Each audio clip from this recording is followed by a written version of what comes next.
We're with Michael O'Hanlon, a senior fellow at the Brookings Institution. Mike, big picture, we hear words like the military being broken. Do you think that's true, and what do you feel when you hear those kind of assessments? Yeah, I don't think the military is broken because it is doing incredible things around the world before our eyes. So clearly it's not broken. And also, I think talking this way exaggerates certain problems, which are serious in certain specific ways, but they don't threaten our fundamental ability to deter war in Korea or the Western Pacific or the Eastern NATO states. And I don't want to give adversaries the wrong impression. A more specific answer would be if you look at indicators of readiness, equipment availability and repair, spare parts, munitions, the quality of our people, the numbers of our people in the key jobs they're supposed to be in. Nothing's perfect, but things look pretty good in historical perspective. Even though the Pentagon has not been as forthcoming with data as I would like, what data does come out looks to me relatively comparable, let's say, to the later Reagan years, which was considered the gold standard in the modern U.S. military. Now, again, I'm not suggesting an absence of any and all problems. There are certain helicopter fleets, other things that are worn down. There are some pilot shortages. These things require attention, but in terms of specific problems, not a systemic blight across the whole military. Okay, and when people talk about military readiness, could you maybe give me the definition of that, and how is that different than long-term strategic planning? Yeah, so military readiness is really the near-term ability for a given unit to be able to carry out the jobs that it's been assigned based on our current strategies of warfighting. In other words, it's near-term readiness. It's near-term, can you go tomorrow and handle a North Korea, or can you handle, a deterrence mission in the Persian Gulf? Those kinds of things. The tasks that we can already envision and contemplate that we need today's forces to be able to handle. So it should be seen as in distinct contrast to long-term innovation and modernization.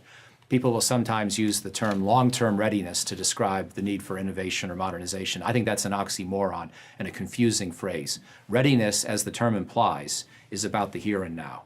And it's at some degree potentially in competition with the need for long-term innovation if we obsess too much about the one or the other. We really have to keep balancing these two concerns. They're both important for our security, obviously, and therefore we're going to have to find a way to sustain efforts in both domains.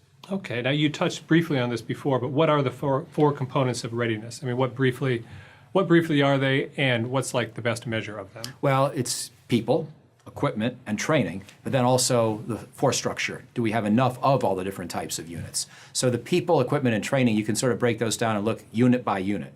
But then you have to also ask at the end, even if individual units are ready, is the military as a whole adequately sized and structured for the tasks that are realistically could be called upon for the armed forces to carry out?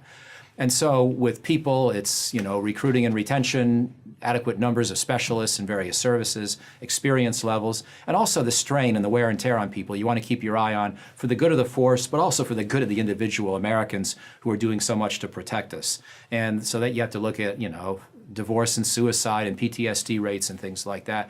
And then there's also equipment. Do you have enough? Is it ready? Is it maintainable? Is it serviceable? Will it fly or drive or sail tomorrow?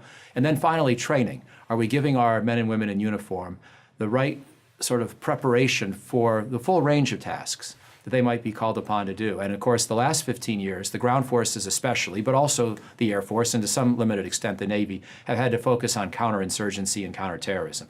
And now we need to broaden that, stay good at counterterrorism and counterinsurgency, but also reinvigorate our longer term and broader training. Okay, and since we've largely ended operations in Iraq and Afghanistan in the last 5 or so years, have we repleted our forces and our readiness? Are their levels back to where they should be? Well, of course, as you well know, and your question was designed sort of to dramatize the point, we haven't ended anything. Yeah. We still have 10,000 troops in Afghanistan. That's 10,000 at a given moment in country. Mm-hmm. That means probably 15 to 20,000 if you include those in the broader theater who are supporting the ones in Afghanistan, and then another 15 to 20,000 who were just there and are now sort of recovering, and another 15 to 20,000 who are getting ready. All of a sudden, I'm talking real numbers when I put all these different pieces together. Iraq and Syria combined are smaller, but they could be now pushing 6,000 in those two countries, and probably a grand total of 10,000 when you consider forces in Kuwait and elsewhere, maybe even more, frankly, because we also have air power in Qatar, and we might even be using 15,000 people at a time for the Iraq and Syria campaigns, broadly defined. So even if these are still relatively smaller numbers compared to what we were doing 5, 10 years ago, they're big enough to involve a lot of people and a lot of the time and attention and planning of the services. Therefore, that slows and delays recovery, especially if we're not creative about how we do the training for other units. So one of the problems we have is we're trying to train a force that's busy.